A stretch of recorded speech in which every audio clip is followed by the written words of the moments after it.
Hey, everybody. Welcome to TechBeat, where leaders learn, innovate, and grow. I am your host, Earl Foote, also founder, CEO of Nexus IT. Nexus IT is a white glove outsourced IT and cybersecurity services firm based here in Northern Utah and servicing a nationwide footprint. Today, I'll be joined by my friend, Rilee Buttars, but I'll come around to introduce her officially here in a moment. A couple of quick announcements. Wanted to remind everybody that TechBeat is on all major podcast platforms. So wherever you consume your podcast, give us a listen. Lots of awesome stories from great leaders and founders out there about their lives and about how they've built businesses and the lessons they've learned and the hacks they've learned, stuff like that. We will take Q&A throughout the hour as it's relevant and or at the end of the hour. So feel free to type any questions or comments you'd like to with whatever platform you're joining us from. Let's see. Also wanted to remind everybody, ourselves and Distro, so Nexus IT and Distro are throwing a holiday social today down in Lehi at the Distro office from 4 to 6 p.m. So join us down there. I know if you know Chad Ingram, the CEO of Distro, he's also a race car driver, and he's got a race car sim. So he's going to have the sim down there and let people play around a little bit with that. I don't think he's going to be letting people play with cars, but all right, let's get to my guest of the hour. I'm so excited to have Rilee with me. This has been a long time in the making. I think Rilee and I are kindred rock and roll spirits, a little bit, Yes. a little bit out of the ordinary, out of the cookie cutter, a little bit anarchist. But officially, Rilee is the CEO, co-founder of Dónde, a tech platform that drives loyalty through travel and experiences. She's passionate about disruption and creating cool shit. In Rilee's words, I'm a creative pretending to be good at business. I tried to be an academic, collegiate athlete, a professional singer, and luckily failed at them all. I'm a female founder who built this business with my husband while raising 2 babies. It's terrible and only sometimes the best thing ever. Yes. I love the bio, Rilee. I know, again, I think you and I kind of have this connection that's always been there of just, we're somewhat unconventional in the way we view business in the world. We have this creative alter ego side to ourselves. And we try to figure out the balance of blending that in business, especially in sometimes mundane, boring, business contexts and environments. But I want to kind of just back up, all the way to the beginning, because that came from somewhere. Rilee Buttars is who and what you are today because of something. So let's talk about formative years first. First off, Nice. where did you grow up? Tell us a little bit about kind of the life journey that led to ultimately entrepreneurship. I am from Idaho Falls, Idaho, and Exciting, happening place. Yeah, yes.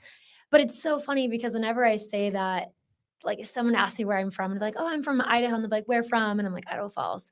Everyone has some connection to that in Utah. It's Yeah. like wild, Yep. and so that is where I grew up, and I feel like it's very important to the story because that was my fuel. Growing up from an early age, I knew that I hated it. I just did not belong and always had this energy in the sense that I've got to get out of here. And so there was this drive from an early age to just do something and to find my path out. I felt suffocated as a child and that there was just this rub I was like, I don't belong here. I've got to go find my place. And so I was very passionate with finding it and kind of searched long and hard to find my ticket out. Yeah. As a kid, were you, I guess, tell me about where the creative side came in. Was there music? Was there art? And at what age did that all start? Yeah, so it's interesting because when I look back, I always say, or I've been thinking a lot about like childhood, especially since I have my own kids. And I'm like, how do I do it better? Or what does that look like for them given my experience? I was a very serious child. I always knew that I wanted to be a leader. When like my friends would come over, we would play house. I was the mom, I was the boss, I was the teacher, I was the leader. And sometimes I was a little bit rude because I'd be like, you're doing that and you're doing this and you're going to be fine with it. And so I just always knew that I wanted to grow up and be in a suit. But so there was like this vision of Rilee that was in New York in a suit, a badass leader, right? I Yeah. knew that that existed. But then there was like the creative side that I think at the heart, that's who I am. I always been kind of a rebel, always wanted to go against the grain. And yeah, so I think that that's where the creative comes in, is that seed of wanting to be different and to stand out. So while I was very serious, I started singing and piano at a young age. My first time in front of people singing in an audience was 6. Wow. And I had like 6 different music teachers. I was in opera, I was in belt, I was in musical theater. I had just a traditional kind of classical style teacher. And then I would come down to Salt Lake and take different kind of specialist training in music. That's a And lot. because I was gonna make it. I was gonna be a professional singer. I knew it. I just Yeah. knew in my bones that I was gonna be on stage. And so yeah, from a young age, that was my life. I went to piano and then I would go to every type of singing every day after school. I was very disciplined, and I feel like I didn't really have fun as a kid because I was always searching for how to be successful. Even I Yeah. think it was like my youngest memory was just like, yep, I'm going to be successful and I got to work hard to get there. Well, yeah, the ambition is certainly very inspiring, right? I do often watch, and I watched it growing up as well, like kids who have really heavy pursuits. And it's kind of like, you sit back and you go, where's the childhood, Yeah. not that I discount it, because I mean, some of the greatest concert pianists in the world, or the greatest opera singers, or the greatest figure skaters, like Yeah. they've been dedicated to their craft all day, every day since they were tiny, right? But sometimes you wonder if, like, is that living, or is it just being a slave to the craft, And I would Yeah. say it is, I think it's the latter. Like, I'm really grateful for what that discipline taught me, and that I had this belief that if you worked hard, then it would work out. And for me, it didn't. It never has. Yeah. And so that has been one of the greatest lessons that I've had, is that actually the equation doesn't work out sometimes, where it's, if like Malcolm Gladwell says, if you work 10,000 hours, you'll be an expert. Sometimes it just doesn't work out like that. So I think I put my 10,000 hours in with music and with running, and neither of them worked out for me. So I think that sometimes I look back and I wish that I just would have let go and been a child, had fun. Because I think when you're an adult, you realize that sometimes it ends, like, Right. especially with athletes. Like, you can't actually be a high performing athlete forever. It does have a stopping point. Yeah, your body can't do it. And I just wish that I would have known that perspective as a child. It was just like, no, like, this is going to be me forever. Yeah. So, yeah. So do you sing at all now? Play piano at all? No. No. No, because what happened to me was, so it's kind of silly, but what was unique about my voice is that it was very clear. Hmm. And so it was, everyone would say it was so unique. But the problem was that I learned that what gave that clarity was the vocal cords were really thin. And so in 9th grade, I got nodules for the first time, and went to all these different doctors trying to figure out how I could fix it. And really, there's only 2 ways to fix nodules, which nodules are like calluses on your vocal cord, so it's overwork, essentially, of the vocal cord. And you can either do surgery, or you can stop talking and try to retrain your voice. So that's what I did. I stopped talking as a 9th grader with braces for 2 months. Wow. And I would carry around a little notepad, and in school and with all my friends, I would like talk via a notepad. And I remember I was in running at that time. I went to Foot Locker. This is like a big race that they do in LA. And I talked to all the coaches and all the media with a notepad. And so I was very serious about getting my voice back. I retrained it, went to all these different, specialists, and I got it back. So I started singing all through high school again. And then my freshman year of college, I got nodules. And so at that point, I think it was just like, give up. It's not going to happen. So yes, do I still sing? Yeah. Like I still sing at funerals. I would sing at like baptisms and in church sometimes. And I sing to my kids all the time. Like music is still part of my kitchen life. spoon. Yes. Yeah. Yes. But I do not sing because it's unreliable. Yeah. Okay. Yeah. You have this rasp to your voice, Yes. which probably comes from The nodules. the nodules, Yes. straining your vocal cords, which Mhm. I mean, it's a great quality. It gives some texture to the voice, right? But It does, but not so yeah. much. I mean, if you were singing rock and roll, great. But if you're trying to sing classical or opera or stuff like that, it's Exactly. not. Exactly. And it's funny because people are like, you should be on the radio because your voice, it's like, I gave up a lot to have this voice. So yeah. So that's the story with the music. Yeah, a lot of people don't realize that a lot of rock stars, they smoke so they get the rasp in their voice, right? I should be a rock star. Yeah, What the right. So let's talk about running a little bit. So although there was always this inner rebel to Rilee, you end up in a conservative university running track, right? Mhm. What was your track, sport, and tell us a little bit more about that kind of, that career. Yeah. So if anyone has seen me, it's obvious that I have a body that was meant to like run long distance. It just was like meant to be. So that was what I did. I ran long distance, and that started, sixth grade, when you're like, I'm gonna run track around, for my elementary school. And then it was just like I was good and I could run for ages. So I ran all through junior high and then, in high school. And the story there is my times were good enough. So every summer I would go to different camps at different colleges. So by the time I was in sophomore year, I knew all the coaches, I knew all the teams. I had a really great relationship with them, and so I knew that I would kind of have my pick. And at that point in time, ASU and BYU were the number 3 and 4 team. And so, like, that was kind of my target. It was just like, yes, I'd love to go run somewhere that was unique, but those were the best teams. Yeah. So I had scholarships to both universities with my times my sophomore year. And by junior year, I was visiting them, kind of making the decision, and I chose ASU. So even though I knew the BYU coach really well, I knew the team, I was like, I want something unique. I went out there my junior year, flew out, met with the team, saw my dorm room, and then I went to a party.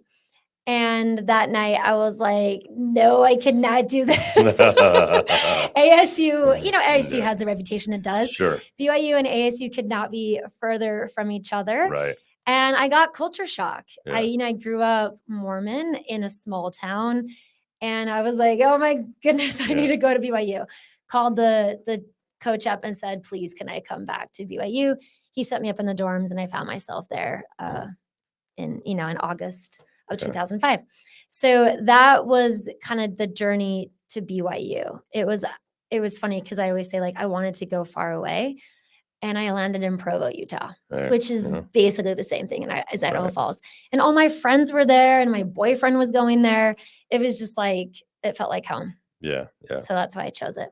It makes total sense. And, a collegiate athlete, I mean, the environment was probably more conducive anyways, be hard to, have your body on its best if you were partying hard every weekend, And I realize that's part of the college experience generally, but still, like, your body responds better when you're when you're taking good care of it, right? So, for sure. And that's, BYU is good for a reason, right? Yeah.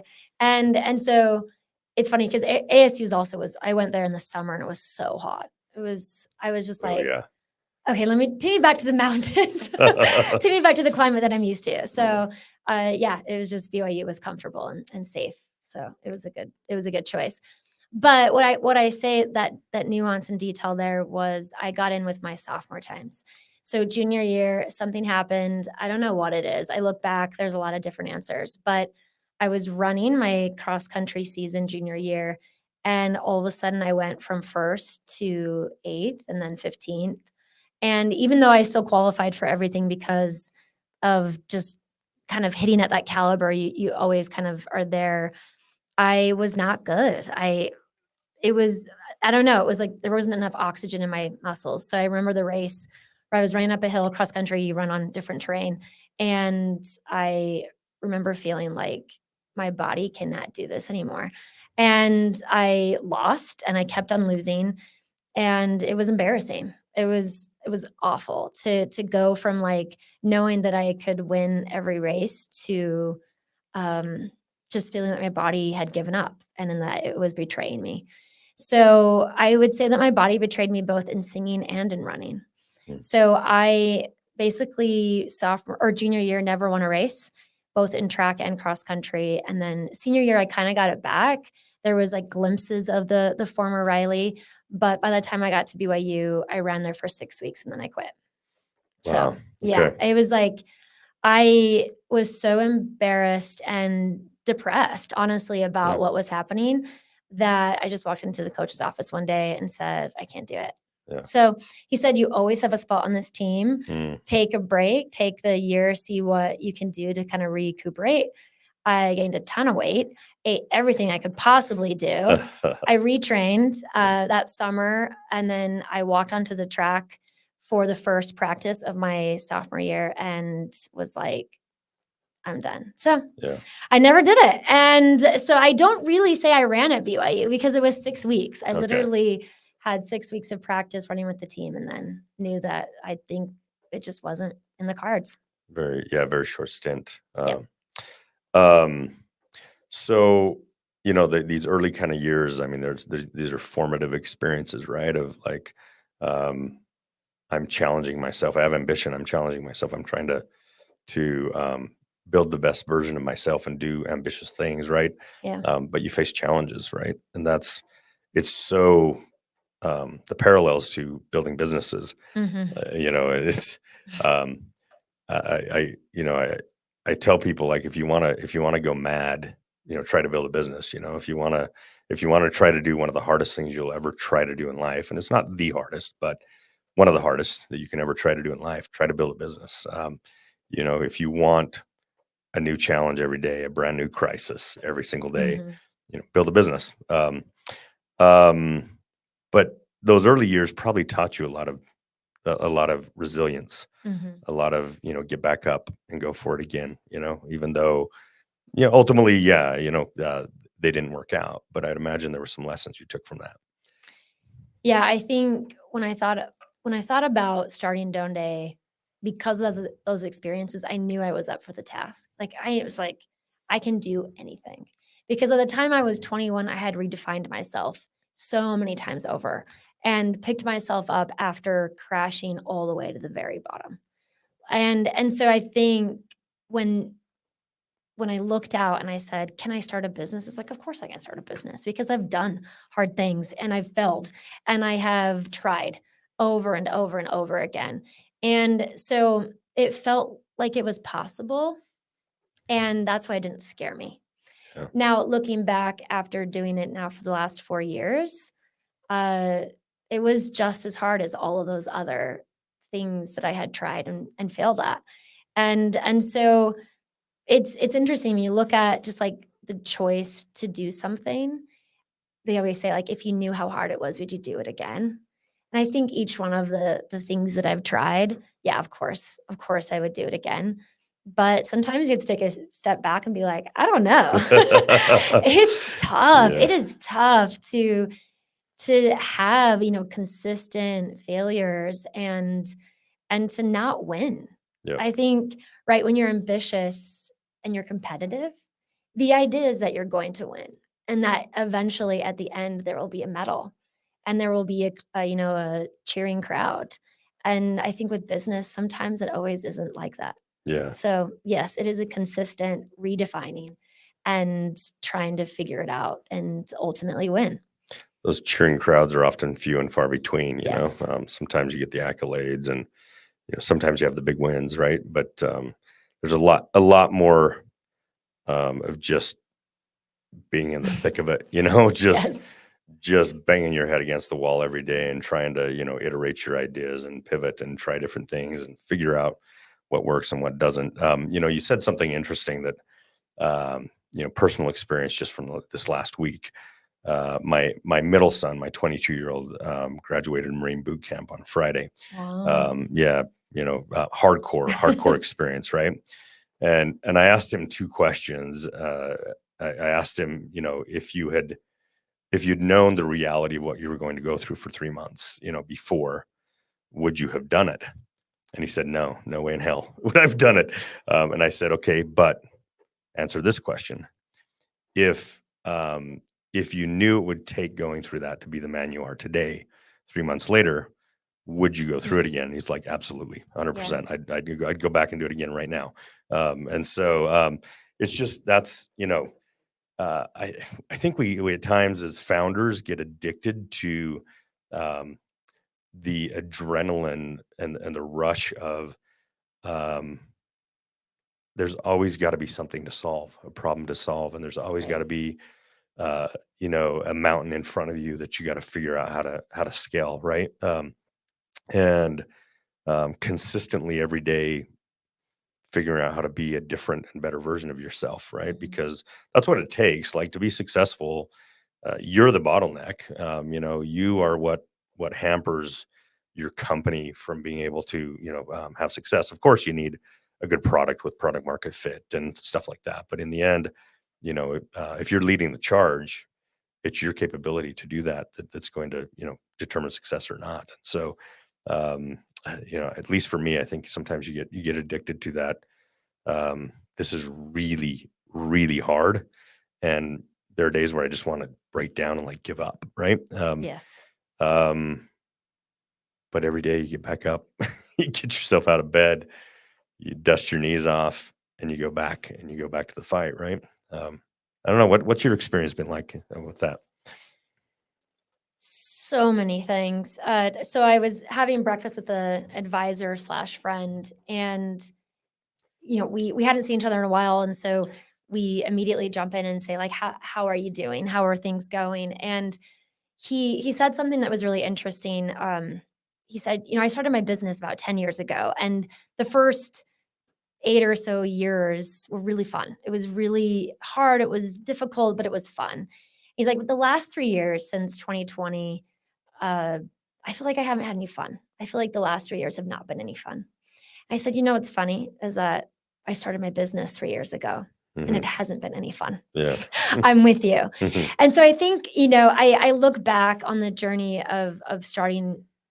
I mean, this is my first time founder. And it's like, was it fun? Would I do it again? What have I learned? And I think like that consistent, you know, winning and failing and picking yourself up and dusting off your knees and keep on going, right? That journey isn't fun. It kind of is a serious thing. Like and so it's interesting to look back and to be like, was this what I expected? And would I do it again? Would I make this choice? And I think when you're focused on maybe the hard stuff, the pain, the challenges, the problem solving, et cetera, maybe your body would immediately react and say, "No, I do not want to do this again." But Mhm. to your son's point, it's like, but what have I become because of this experience? And would I trade that? And it's like, no. Yeah. So do I want to go back and be a junior in high school with all the belief in the world that I was going to be a collegiate athlete and then experience losing over and over again? No, I do not want to go through that. But when I look back, am I grateful for that experience? Absolutely. Yeah. And so I think that's like what life is about, right? Is that we're trying to, well, some of us. I think, each of us have our own personalities and have our own things that make us who we are. And for some of us, we're ambitious and we're driven and, and we go for it. And I think, uh, yeah, I think that's part of me that's so ingrained that it's just like, I'm going to have experiences. I'm going to continue to fight. And hopefully at the end of it, there's something that I'm proud of, and there's someone that I'm proud of. And so I think one thing that I've learned with dónde is, and I look back at like all the experiences, is that, I so badly wanted dónde to work out because other things hadn't. I was like, this one's gotta work. Yeah. This one has to be it. And I think that pressure is important, Mhm. but it also, you have to look at it and just be like, this is a business. I'm gonna try my hardest. Yeah. And at the end, you'll see where we're at and try again. And so I think there's like so much pressure as an entrepreneur to be the best, to do it right, to make it successful, and to make sure that you don't make any mistakes. And I look back and I'm like, I've made so many mistakes, and it has to be okay. It has to be okay. Yeah. But I think the point is how you pick yourself up, how you try again, and how you learn from your mistakes and keep going. Yeah. So true. And I want to dig a little bit into mistakes. There's a lot but there, Yeah, sorry. yeah, yeah. No, that's great. I do want to dig a little bit into mistakes. I kind of want to go back though to the origin story of dónde and highlight what dónde is. Yeah. Before I do that though, almost every single founder I know, which are a lot, right? Would tell you the last 3 years have been the hardest 3 years of business. Like, and I'm in that same boat. Like, just the macroeconomic conditions Yeah. and all the disruption that's happened with COVID and geopolitical conflicts and stuff like that. It's been wild. It's been crazy. It's the most unpredictable time. I've been at it 25 years, and it's been the most unpredictable time in that 25 years that I've ever experienced. Right. And it's been, candidly, it's been somewhat hard to have some fun, because Yeah. it's every day is kind of like, wow, there's a lot to deal with and figure out. It feels a little overwhelming, very often. I you know, appreciate that perspective yeah, because I'm very introspective, and I'm like, what is wrong with me? Like, why? Because the journey of building dónde has been hard. I think it because of the macroeconomic conditions, because of what we tried to do, like what we are trying to do is unique. It's disruptive. And that was a hard thing to build in this environment. yeah, And so I think like trying to connect the pieces has been more challenging than I expected. yeah. You're So I knew I building a was whole a new category, yes. and a category that, Yes.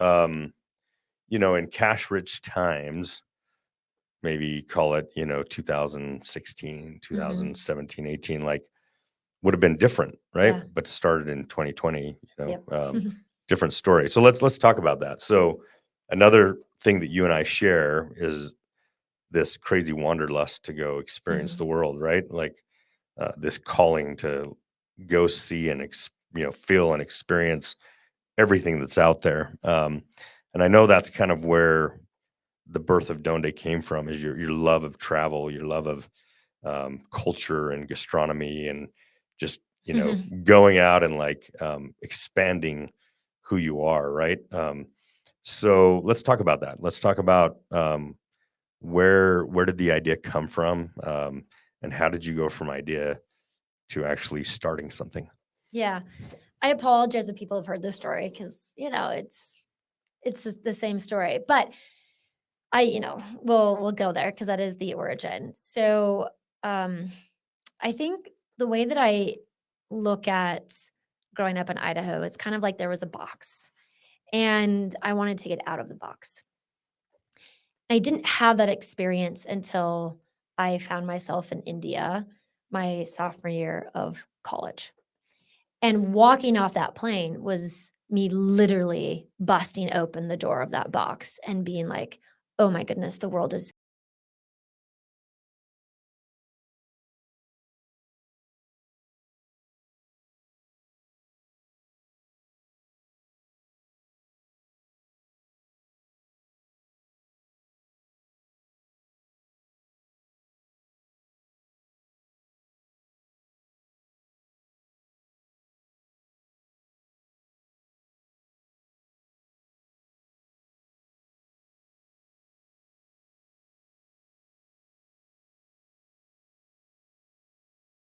That open up your mind and your heart and force you to question your biases and the way that you see the world is very important. And I was so lucky to have that. Not everyone can. I was able to go to India because of the graces of a family who paid my way, and they changed my life. And so over the course of kind of my college time, I decided to do whatever I could to get out and go see the world. So every summer I would go work with a nonprofit, and I would spend the summer. And then I did a master's in sociology because I wanted to continue that trajectory and work with nonprofits, work with governments, and I continued to travel and do research. And so like that was part of another formative time in my life. College is such a, important part of you discovering who you are and what makes you who Absolutely. you are and all that stuff, right? And mine was woven throughout these different traveling experiences. So it was amazing. And then, but I didn't work in that world. I decided not to go get a PhD, not to work at the social impact think tank that I intended, and instead went into the creative side. And so I think that shift where it was like, I want to do this, I want to travel, I want to go and research all over the world. I wanted to work I wanted to be an expat. I wanted to do all those things. But then my first job was in film, and then it was in tech, and then it was in advertising. And so I kind of left that behind. And my husband and I were talking one day, and he said, if you wanted to start a company, what would it be in? And we got to talking about the thing that had changed my life the most. And it was those experiences of traveling and living abroad. So we decided actually to build a small business that kind of created immersive experiences for people in the countries that I had visited. So this was in India, Guatemala, and Jordan, and Ukraine. So those were the 4 countries that I had spent the most time in. And we were like going to take people, give them a study abroad experience, but in 10 days. So it was immersive, it was cultural, it was hang out with locals kind of thing. Mm-hmm. Had a ton of interest, a lot of people that signed up for the wait list. Then when we put them up on the site to go and actually pay for it, no one did. Mm. And so we had that immediate like, oh my goodness, we read the interest wrong. And so I went and asked people, and I said, why didn't you sign up? Like, what's the deal? And I just heard the same thing over and over again. I want to travel, but I can't afford it, and I can't get time off. So dónde was started off of that insight. How are we going to solve cost and time? So we built dónde off of that. And we never even took anyone to any of those countries. We just put it aside and then started dónde. So it was a very quick pivot. Yeah. For us. Makes a lot of sense. But early entrepreneurial epiphany, Yes. Yeah. And look, I mean, there are tons of travel guides out there, right? Tons Yes. of tour companies and A all that lot. kind of stuff. Yeah. Differentiating in that space is really difficult. Yeah. So you had some tech background, and you're like, well, I'm going to build a tech platform that enables people to have a benefit. Excuse me, I apologize. I'm just on the tail end of a sinus infection. Nice. Yeah, lovely. So you decide you're going to build this platform where you create travel as a benefit. Tell the audience, and I know you've told the origin story. I know some people know what dónde is, but a lot of people don't. Yeah. So tell us a little bit about what you built at dónde and what you and your team are up to today. So there's a lot of. So I came off of this as an academic. So it's like a lot of dónde was built because there was data that supported it. And first was that, initial primary insight that we got where it's like people want to travel, but they can't afford and they can't get time off. So that was the first kind of insight that drove us to build this product. And as you can imagine, when people say I can't get time off, we realized, okay, then we have to go and build something that allows people to take time off, which at the crux of it is your company. And then also the cost thing, like your company pays you. That's how you actually afford things. So we said, if we if we want to get people to travel and we want to enable or empower them to do that, let's go into the company and offer it as a benefit. So the company can give a bonus, a reward, a benefit dedicated to travel and offset the cost that people have to put up in order to do it. And that was personal for me, right? Because a family paid for me to have my first experience abroad. So I was like, can I do that for others? Can I facilitate that same thing? So at the heart of it was always, how do I get people to have the experience that I had? Okay, well, their company is now going to sponsor it. They are going to help facilitate that same, epiphany and enlightenment that I had. So that was it. And then also your company, owns your time. So if they are offering a benefit, essentially that's going to solve the permission angle. If my company gives me a benefit dedicated to travel and experiences, in my psyche, I understand that I do have the permission to go. And that was another part of the data was we looked at the benefit of PTO and time off and realized that almost every company offers it, but there's so much, like so many issues that kind of play around it where people aren't taking it. They or there's unlimited PTO and people see it as this really awesome benefit and differentiator, but in the end they take less time off. Yep. So we're like, oh, we can solve so many of the problems that exist in this awesome benefit called PTO. So dónde, we went out and we talked to the market and we said, your employees want to travel. There's so much value and benefit in them taking time off, getting a break, having time to reset. They can come back rejuvenated. And then you can also facilitate that and empower them to do it. And instead of buying people, all this, I'm very passionate about this. So sorry if I offend people, but it's just like people don't need another Yeti cup. They don't need another sweatshirt with your name on it. They don't need another backpack that they're going to just put in their closet and never use. Like they don't need that. They can buy their own stuff. Yeah. But what they do need is time away from the office to take a break and to reconnect with family and friends. And as an employer, if you enable that, then you're going to get all the ROI. Yeah. And there's a ton of research that talks about the value of vacation. And I said, I'm going to just funnel that. The company is going to help pay for the vacation, and we're going to funnel all that power into the organization. And I just thought it made so much sense. It was just like, this is a no-brainer. You should just do that.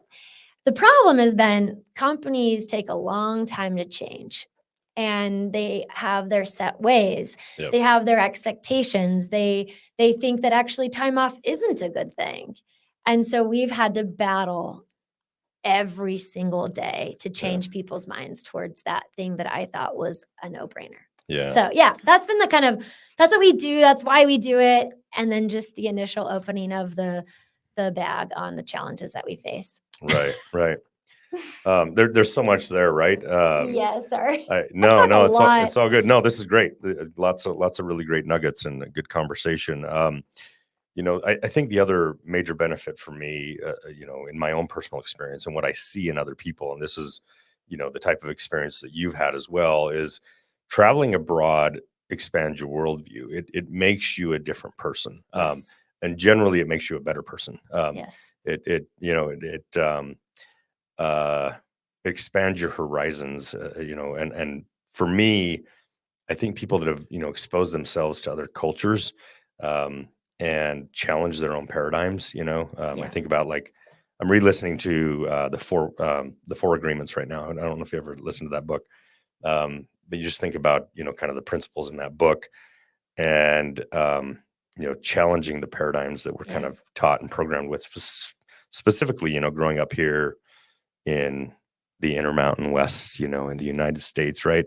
Very specific sort of, kind of, very homogenous. Yeah, very homogenous. Yes, you're right. And going and experiencing life in a different way, it changes people, and generally, they come back a different person that has more purpose and meaning, and they're more committed to, what they're building, at work, or they just want to go do it full time, which we do have a digital nomad on the team. Nice. And he has been, he's been with us for like 12 years. and at least half of that time he's been a digital nomad. Mm. Before it was popular, but he's reliable to a T. So, Yeah. we don't have a problem with it. He takes super good care of our clients. He's always available when, in the hours that he needs to be available. And he works the time we need him to work. But we never know where he's at. He's all over the world. Anyways, coming back. So I want to talk about, you start this travel as a benefit company basically in a time when you can't travel. Mhm. COVID Yeah, it was hits. terrible.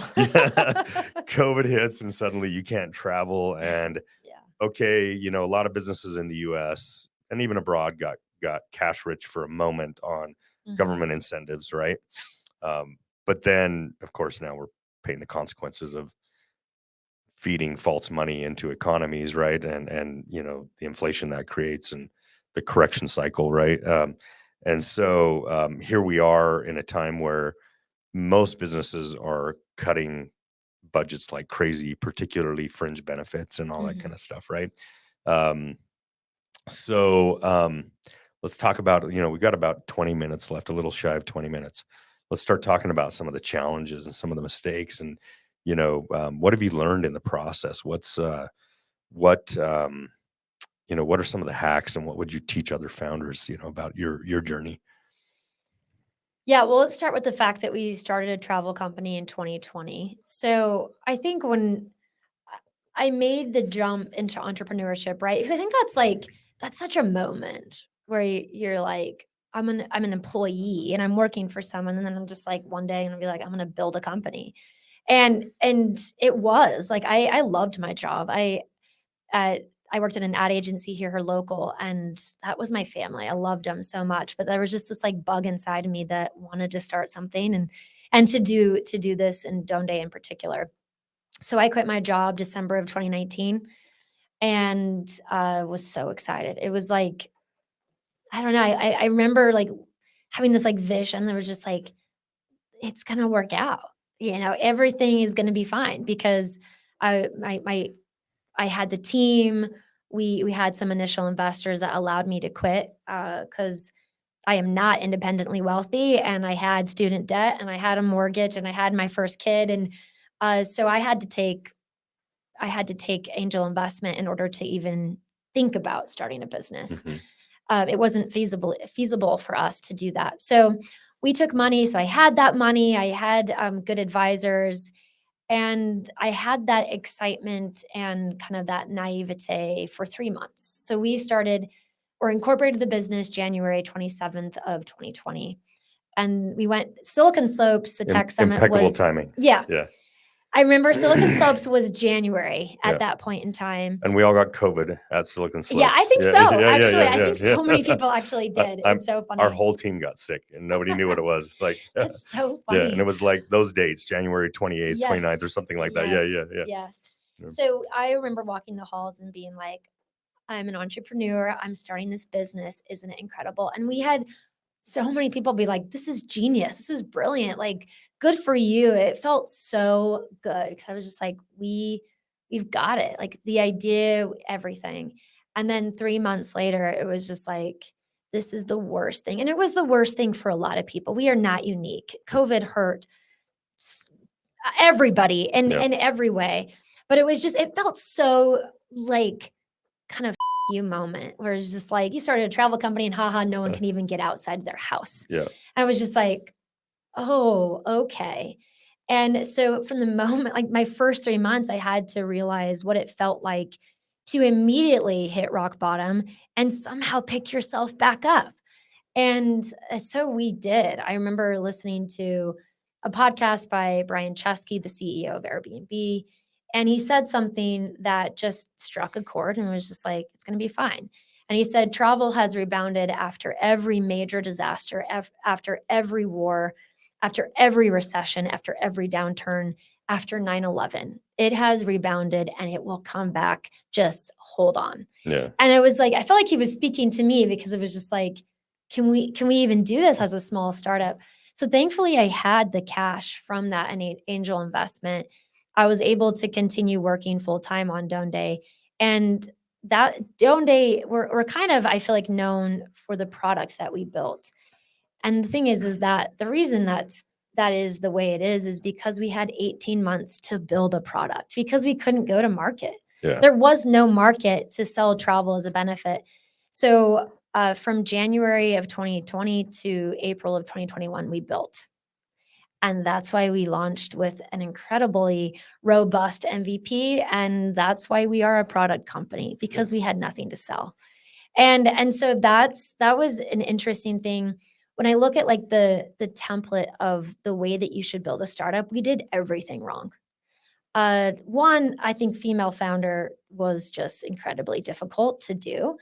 I started my company with my husband. You should not do Yeah. that. Yeah. I started it during a pandemic. I took cash up front. I did not bootstrap it.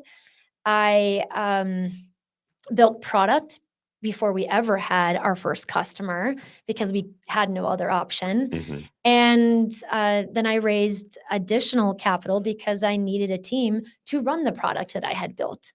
Yeah. And so it was like, yeah, if I look at like lean startup or if I look at every other advice that you get, we did everything wrong. Yeah.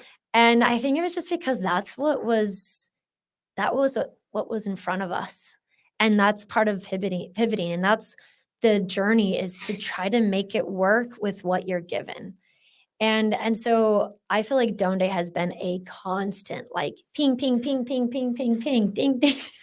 Like I've just been pivoting constantly from day one, and I'm tired, it's been tough. But so I think like the mistakes are many, because I don't really know if there was a blueprint to follow Yeah. when March of 2020 rolls in and you have no idea what to do.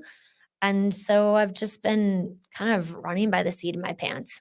Right. I Honestly. think there's a really important point there, though, and that is, in my opinion, there is not a blueprint for Yeah. business. Yeah.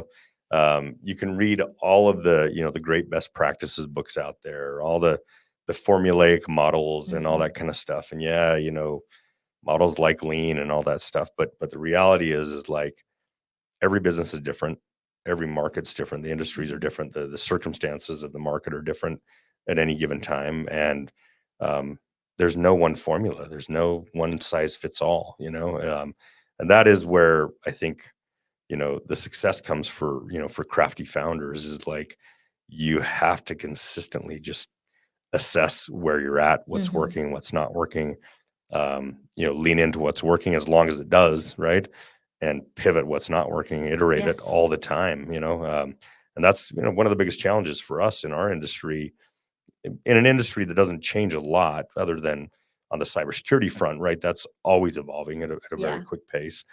Um, but the last 3 years have, been a massive change in the industry. And so it's just, consistently trying to, have a very tight pulse on your clients' needs, on how you add value, on how you solve problems for them that that to really help them, and then iterate, your products and services. It's really interesting.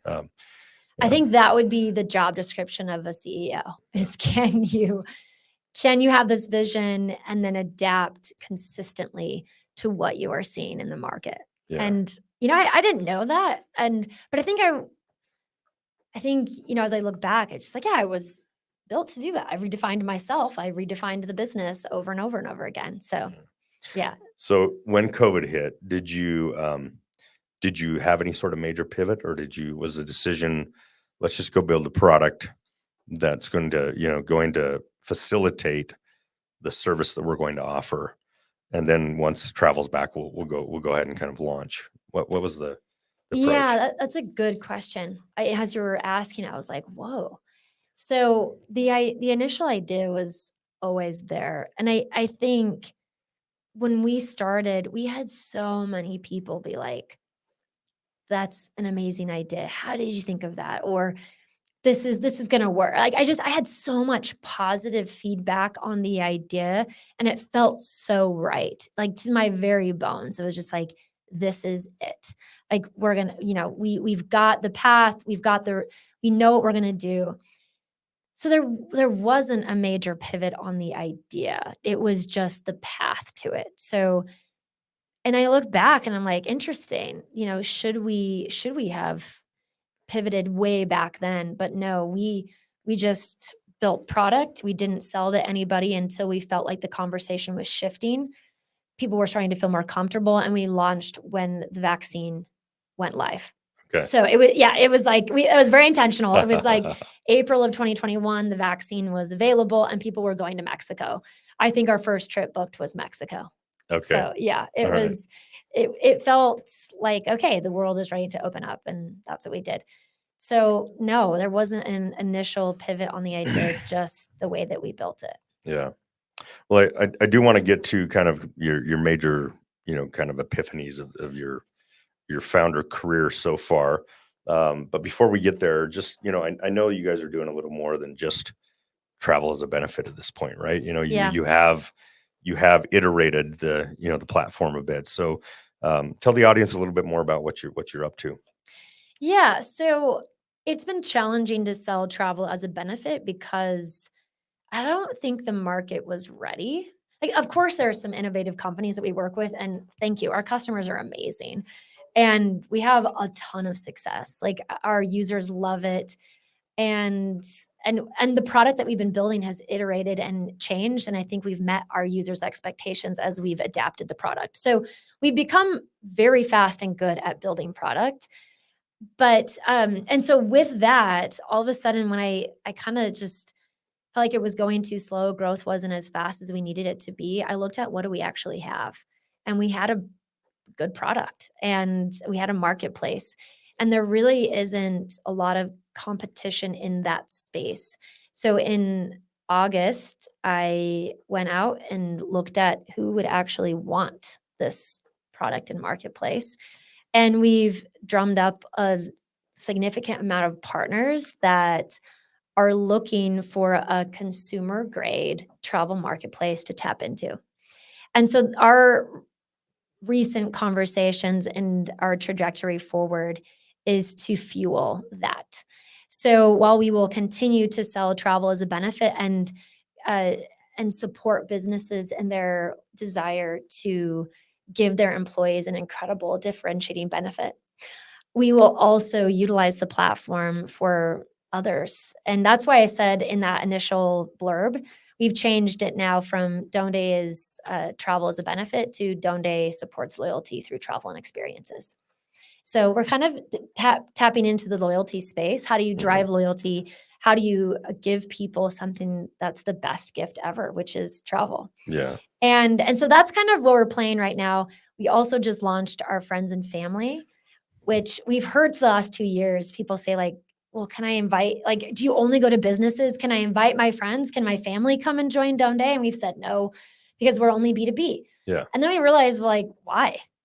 Like we actually have a consumer grade product. So why not open it up? So this is our kind of step into that to see if we want to play with direct to consumer. And so we are allowing our current users and friends and family to come into the app and to see what it is.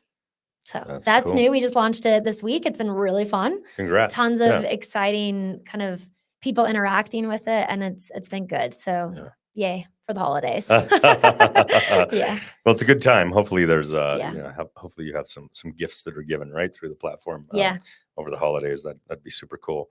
It's super interesting how so often and I would say that almost any business I know, founder that's a close friend, like the business they have today is not the exact business they thought they were going to build. You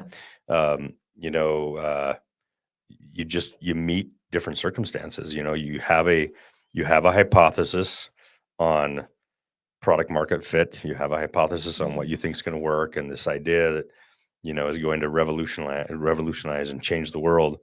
And sometimes, and who knows, like, had you launched dónde in 2015, the version of dónde you thought it was going to be may be exactly what you're doing right now, right?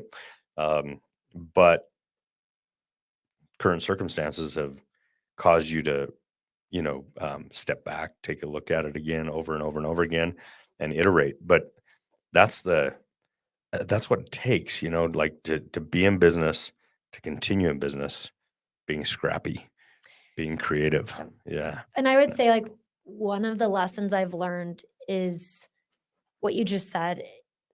You have this idea, this insight, this hypothesis, this thesis, and you test it. And you then take a step back and you look at the opportunity and you go and chase that opportunity. And I think sometimes I might have been too slow to let go of this belief and heart that I poured into this idea and this product and this iteration that I wanted it to be. And instead, I think you like the job of an entrepreneur is to say, where is the opportunity and to go after it. And so I think you got to be quick in those decisions.